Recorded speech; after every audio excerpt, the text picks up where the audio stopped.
بی‌نظیره. بزن برادر.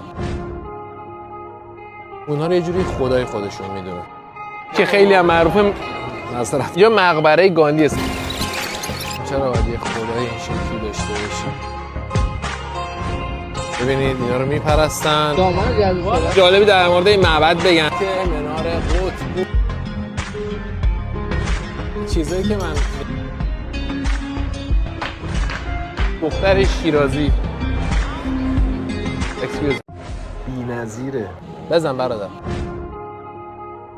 اونها رو یه جوری خدای خودشون میدونه که خیلی هم معروفه مثلا یا مقبره گاندی است.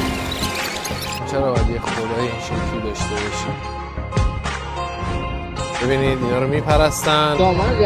جالبی در مورد این معبد بگم که منار قطب چیزایی که من